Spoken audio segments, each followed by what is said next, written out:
Last year, I was working on a project with the curator, Liz Wiley, and she actually invited myself and Wanda to be part to potentially submit a proposal for this project. And so I really have to credit Liz for her insight.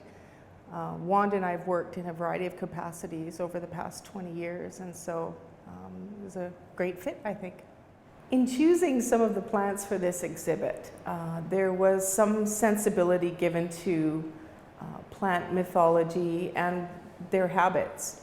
In the case of the morning glories, they have very much a trailing habit.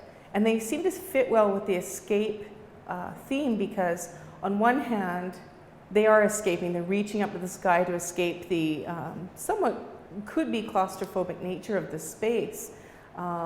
At the same time, there's kind of this contradiction in the plant because they're sometimes referred to as a bindweed. So they bind whatever they attach themselves to and pull things down. So is it escaping or is it pulling things into the space? Some plants like the sweet woodruff give off a really beautiful scent. So the hope is that even in the states of decay, there will be a light perfume to the space. The color of the morning glories is something that isn't happening at the moment, but once those flowers bloom, they will draw in another element to the space. My current work, I've been using plants as inspiration, and not just plants for their beauty, but also for their inherent design, numerical significance, mythology. So I wanted to bring some of that into it in perhaps an intuitive way. And one of the plants that we've incorporated into the exhibit are the morning glories, which are based on a 5-point radial symmetry.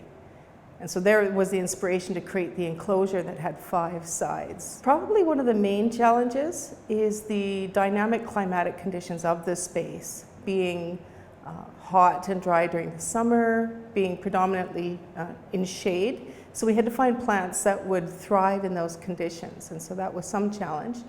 Another challenge was that because we were building an enclosure, we needed to build something where the soil would remain contained. And in that, Wanda had come up with the idea of creating something called hypertufa, which is a mix of Portland cement, sphagnum moss, sand, vermiculite. And then we had to mix that in various ratios in order to create an enclosure that would contain the plants and the soil.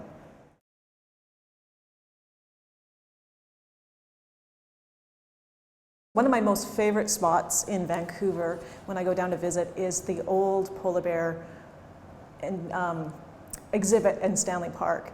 And back in we're going all the way back to the early 90s when I was an art student at Emily Carr, it was one of my most favorite places to visit. Not because I necessarily wanted to see the polar bear, but I loved the space in the sense that people would buy popcorn. There was a little popcorn machine happening there. You buy your popcorn and then you go and look at the polar bear. And the polar bear was not white anymore. He was kind of this off yellow kind of color. And the enclosure was kind of lacking. It was lots of just bare cement. I don't even remember there being a whole lot of vegetation or anything. And so years later, when you go back down to Stanley Park today, the polar bear exhibit is still there, but now it is overgrown. Nature has sort of taken over. Trees have pushed through the concrete. There's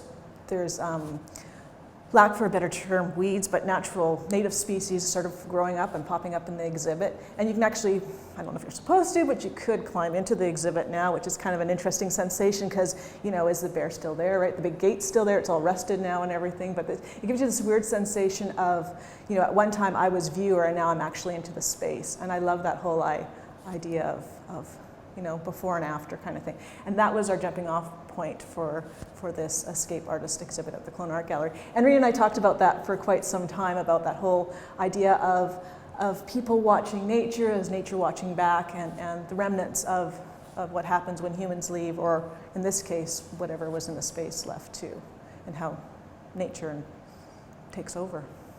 Rena and I spent lots of time in this space, and that's one of the things that I think both of us acknowledged or recognized at the beginning is the actual physical space of where it was, the size of it, the walls, the light, everything sort of played into the whole beginnings of this project. And I don't know, I know we spent at least 2, if not 3 times in the space just sitting there looking at it. We talked at great length about so many ideas of what we had, and I think we put a lot of time, a lot of prep work into coming to this idea. So what did we talk about? We talked about the space in general. Rena already spoke about the idea of the limitations of the weather in this space too was a big component, and the light. And we had all those kind of questions that we kind of wanted to bring into the space of something that was there that is gone. We talked about keeping things. I think whoever lived in that cage in the space right now, whoever took care of it loved it, I think, and wanted to take really good care of it. You see how beautiful the cage is, and it was had greenery planted around it, and it was in a lovely space, and it had, you know, it was quite lovingly looked after, but at the same time it wasn't enough. Whatever it was had to go or wanted out.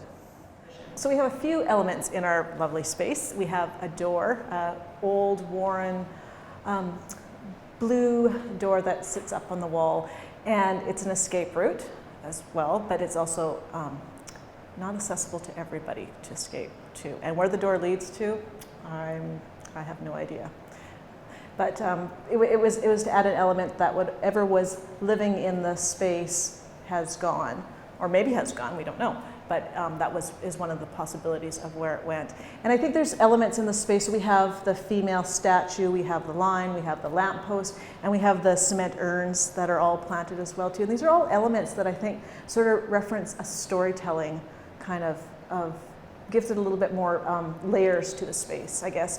When you think of building a painting, you think of perspective, and I think what Rena and I really talked about when we went into the space, especially placing those objects, is when you're in your studio doing a painting, you've got, you know, your mathematicals of how to do perspective, but we got to actually physically play with the space and how when you entered the space things were layered and whatnot, and that's where the planters come in and the lampposts and whatnot. So it also, initially I guess it was for space, perspective, and giving the area depth, but it also adds a narrative to it as well. And of course, all those objects could be interpreted by the viewer in which way they like. I think for me personally, my very first site-specific artwork was in the Kelowna Art Gallery way back to what year, I can't remember now, but it was a few years ago now.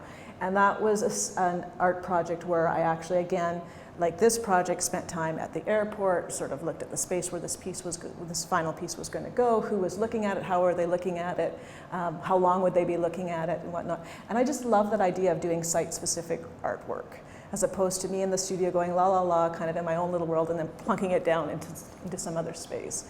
And that was my first insight to really thinking about the whole, like, not just thinking about the view, but where the viewer is, how are they standing, how are they in relationship to my work and whatnot too. So to go into this project, it's very exciting. I love working that way. I love being, making artwork for a specific space. When you're in the studio, as I'm a painter most of the time, and so everything in the studio is there all my materials are there. So, you know, if I'm trying to figure out a color, at least I have my pigments there to try and figure it out. Or if I'm trying to make a brush stroke, I have all the tools there. But what Rena and I had to do for this piece is we're in the space and we actually had to literally get into our vehicle and sometimes make sure we had the correct vehicle in order to collect all our tools, all our pieces to put this art project together. So the challenge, I think, is, and travel, we didn't just go down the road, we went all the way outside of Enderby into the mountains to find our stuff. We went to antique stores and basements of antique stores in Vernon searching for things. We I can't, when I say we, I mean Rena, sourced out, you know, plants and what materials we needed for that, and then to find suppliers to get those plants for us was important. Rena seeded all the morning glories for us and got them all started in her home. So the whole idea of going to the art store, picking up your supplies to do your art project, that didn't happen here. We traveled the valley to bring this piece together. Well, what I love about this project too is you look through the glass doors first before you enter, so you become a viewer of the piece of artwork, and you open the doors and then you come into the space. So now you're part of the artwork. You're not just looking at it from outside, you're actually part of the piece. And so I hope they enjoy the space. It's a beautiful garden, as the plants today are growing considerably from the day that we planted them, and I can only imagine in a couple of weeks it's going to be this lush, beautiful garden space. So I want them to enjoy it. I want them to enjoy the beauty of the plants, of the space. But at the same time, something was living in this space as well, and it was obviously something that needed to be chained up, because the chain is quite, so it was obviously strong. I don't know if it was big, because the cage is not a huge cage, but whatever it was really strong. And it may or may not still be there. We don't know that. It may have escaped. So I want you to enjoy this. I want the viewer to enjoy this space, but at the same time understand that there's always sort of something lurking in the corners too.